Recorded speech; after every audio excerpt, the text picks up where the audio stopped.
This week is Parasha Pinchas, and what's happening is that Pinchas didn't act in the Torah that is unusual, and he goes and kill someone from his own people, Zimri, who publicly did an immoral act, and it is not usually so much something we do as Jewish people to go out publicly and to become aggressive. Here was actually a murder, and obviously we don't do anything like that nowadays of this level. But at the time, that was something necessary. Now, what's happening is that Pinchas gives us really an insight, or if I may say, motivation to really act zealously with zrizus, meaning that when we see there's something wrong happening, then we stand and we fight back. There's a time for peace and there's a time for war. 95% peace, 5% war. There's times where we actually have to be aggressive and in a positive way, only if it's in a positive way, out of love, when it's throughout. Sometimes we're too scared actually to do it because of what people say, or because of our name that we don't want to lose. And today, I think it's extremely relevant. The Ashir actually on Parasha Pinchas says that it says what it says among them that let me see where it says exactly.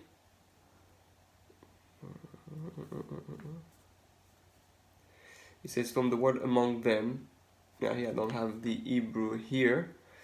Besocham, among them, among the children of Israel. So why I say Besocham, among the children of Israel, is because his action was not very popular, and there were those who were ready to kill him for his zealousness. So, but Pinchas was ready to sacrifice everything for Hashem, even at the cost of his name or reputation or life even. So what's happening is that who can be a Pinchas today? Who is going to stand and fight the evil and the immorality and the problem of today? So I'm speaking to myself, and I'm speaking to you, and maybe one of us will get enough guts to do what's necessary to do out of love for the sake of Hashem. And so I want to say a few things that you could go into to resemble and emulate Pinchas today. So one of the things, obviously, that I very often speak about is the abused kids. There are kids who are being molested, abused in the Jewish world, who stands in the community and denounces the perpetrator, the ones who abuse, the abusers. And sometimes those abusers are protected by individuals through money, because it's a small community. But the danger is there's a lot of those abusers, it's not a one-time thing, and they keep repeating the same thing. So you have to stand and denounce those people and make sure that they don't repeat what they have done. Obviously, it has to be done with proofs and everything, but you have to go. You can't just let it happen. That's number one. Number two, we have about there's some women in the very orthodox group, sometimes by Hasidim, sometimes by others, but some women who are being abused and mistreated on all different levels. And this also needs to be stopped. Who is going to stand up and fight against it and denounce, protect those women and denounce the husbands or the men who abuse them? Number 3, the Gerim, people who convert. They have been based in who mistreated non-Jews who wants to convert sincerely, and they charge too much money or they drag the conversion, and very unfairly. And one has to stand and protect those Gerim and make a stand against those based in who or rabbi who abuse in some way the Gerim. Not only that, we have to fight the people who don't look at Gerim as full Jews and don't accept them in the community. A Ger is a full full Jew and needs to be accepted with love. It says 36 times you have to love the Ger in the Torah, and we have to make sure that they are protected, loved, and encouraged.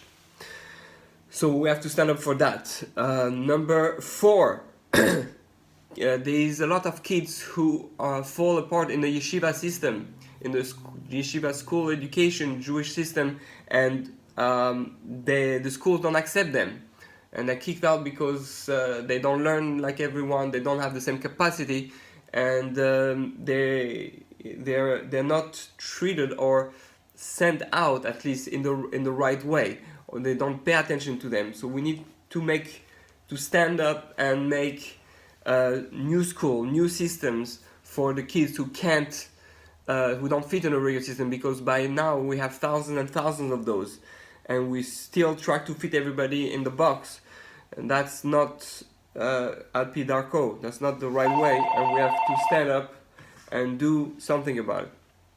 Then number 5, there needs to be someone will stand up for the school tuition.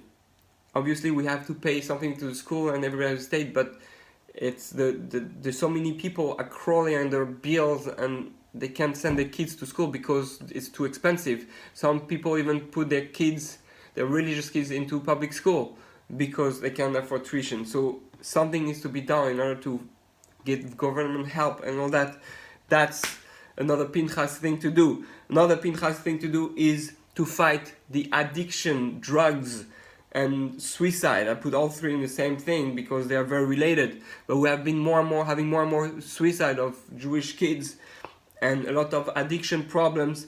And at some point, I even tried to get involved to find out who was doing it, and they told me, no, don't get involved. It's dangerous. Jewish mafia, like crazy. There needs to be a Pinchas who denounces who the dealers are, like within our religious, Jewish community, and do something, because a lot of kids are falling into the trap of those people who sell drugs and all that, and all those kids who are in the streets who are committing suicide. If it's because we're not standing and paying attention to them and going out and helping them and have them get back on their feet. And we sometimes use the excuse, some people use the excuse, they're not religious, they disown them, they're not, those kids usually are suffering from something, and they need love and help and encouragement, a place to live. We need to open places where boys can live, places for girls can live, and places that are safe, where they can be a hangout for them, in order for them to be able to not be in the street and prone to bad stuff, and they need attention. Number 7, religious extremism. There is some religious extremism, and sometimes those Jews don't know how to treat other Jews or how to treat non-Jews, and they make big Chilul Hashem, and we have to be able to speak against them, stand in front of them and let them know that they can act like that, and make sure that the Chilul Hashem is minimized. Then there's also something that needs to be done about the gay people, meaning the Jewish Orthodox gay people there, meaning gay people. I'm not saying that it's authorized, it's forbidden according to the Torah to have gay sexual relations. What I'm saying is that there's a lot of gay Jews who are Orthodox and are struggling, and to just reject them and saying, no, you're not Jewish, or you're not, you can't be religious, or whatever it is, that is owned by the families, and those people are suffering and rejected and are just looking for help. So someone has to have the guts to help those people and help them go through their struggle, and that they can still be religious and live a religious life and try their best to go according to God's ways. And then there is all the kids and people and adults who are off the derech, who are not religious, and those are very often hated, disrespected, not looked at, and not loved, and especially in Israel with Chilonim and Charedim, but that's also all over the world. We have to make sure that we stand against that, because every Jew is a Jew, doesn't matter how religious he is, and not showing them love and care, it's push them more away, and that's not the way of the Torah. The way of the Torah is that we're one big family, and we have to respect each other. No matter where we are at, everybody has different challenge, different level, and therefore someone has to not be afraid to go after the people who are not religious, or who left Judaism, or who are just not religious at all, and not allow the Jewish community to make them feel unwanted, or worse. So very important to take a stand against that attitude. I think, those are the main things. Those can be big things, and that we need to stand and do a Pinchas act for our generation today. So if there's any one of those things that you relate to and you think you can do, then like Pinchas, get zealous for Hashem. Make sure you do it because you love God, not because of your ego, not because you want to have a name for yourself. You're not going to be popular, people are going to reject you, but at the end, that's when you know you're doing the right thing, when people are fighting back very often. So I encourage everyone to learn from Pinchas, and let us change the world by using our strength. There's evil in the world, and a very holy rabbi in Israel says, Rav Dinovich, about the Muslim, about the terrorist, the Islamic terrorist, that the only language they will understand is not, oh, we want peace, oh, we want love, we want to shake hands. No, those people, they want to destroy us, and the only way to destroy those people is to kill them, or to do something that will put them in contained. But you need gvura, you need strength, you need intimidation, or whatever it is. Those people, they don't understand soft language. So sometimes you have to play the angry guy and be tough.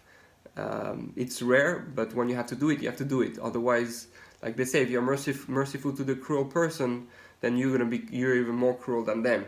So may we all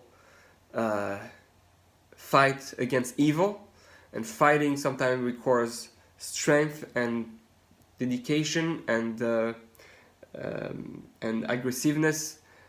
But if it's done for the right reason, for God, out of love, for humanity, then Bezat Hashem will have a chance to make the world a better place together and bring Moshiach. Amen.